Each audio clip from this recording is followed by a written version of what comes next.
পশ্চিমবঙ্গের এক প্রত্যন্ত গ্রাম, নাম তার চন্দনপুর। গ্রামটা যেমন শান্ত তেমনি রহস্যময়। গ্রামের একেবারে শেষ প্রান্তে ছিল একটা পুরনো পুকুর। সবাই সেটাকে কালো পুকুর বলতো, কারণ দিনের আলোতেও পুকুরের জল কুচকুচে কালো দেখাতো। লোকমুখে শোনা যেত বহু বছর আগে এক নববধূ এই পুকুরে ডুবে মারা গিয়েছিল। তারপর থেকেই মাঝরাতে নাকি পুকুর পাড়ে সাদা শাড়ি পরা এক মহিলাকে দেখা যায়। সে চুপচাপ দাঁড়িয়ে থাকে, তারপর ধীরে ধীরে জলের মধ্যে মিলিয়ে যায়। গ্রামের সবাই এই গল্প জানত, তাই সন্ধ্যার পর কেউ ওদিকটায় যেত না। কিন্তু অর্ক এসব বিশ্বাস করত না। অর্ক শহর থেকে মামার বাড়ি বেড়াতে এসেছিল। গ্রামের এইসব ভূতের গল্প শুনে সে হাসত। একদিন সন্ধ্যায় উঠোনে বসে চা খেতে খেতে অর্ক বলল, এগুলো সব বানানো গল্প, ভূত বলে কিছু নেই। তার মামা গম্ভীর গলায় বললেন, সব কিছু চোখে দেখা যায় না অর্ক, কালো পুকুর নিয়ে মজা করিস না। অর্ক হেসে বলল, ঠিক আছে, আজ রাতেই গিয়ে দেখে আসব। তার ছোট মামাতো ভাই রিজু ভয় পেয়ে বলল, দাদা যেও না, সবাই বলে ওখানে গেলে কেউ ঠিকমতো ফেরে না। অর্ক পাত্তা দিল না। রাত বাড়তে লাগলো, চারপাশে নিস্তব্ধতা নেমে এলো। দূরে শেয়ালের ডাক শোনা যাচ্ছে। আকাশে চাঁদ নেই, আজ অমাবস্যা। রাত ঠিক 12টায় অর্ক একটা টর্চ নিয়ে বেরিয়ে পড়ল। গ্রামের সরু কাঁচা রাস্তা ধরে হেঁটে হেঁটে সে পুকুরের কাছে পৌঁছল।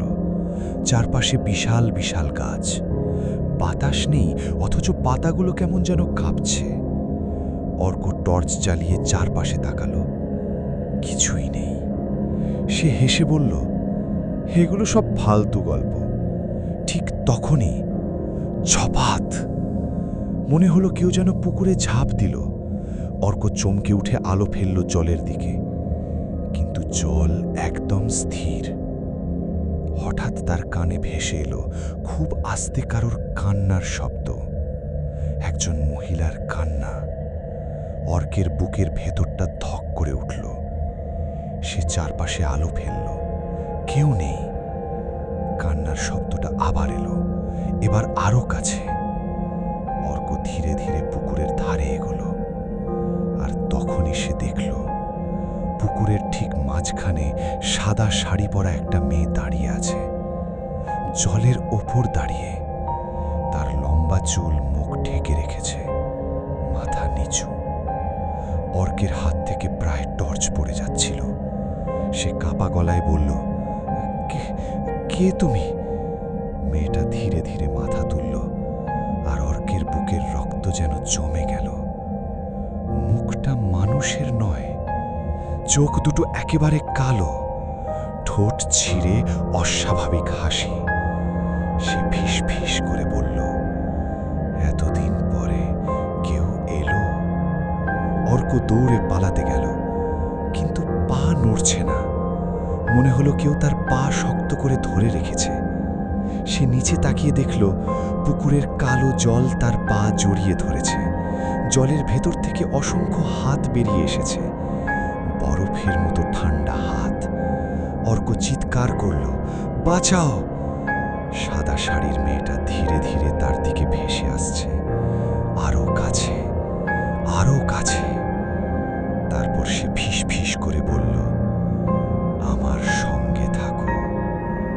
হঠাৎ অর্কের টর্চ নিভে গেল, চারদিক অন্ধকার, তারপর শুধু জলের শব্দ।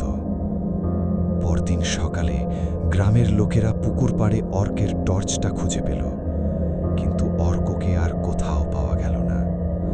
সবাই ধরে নিল সে ডুবে মারা গেছে, কিন্তু লাশও পাওয়া গেল না।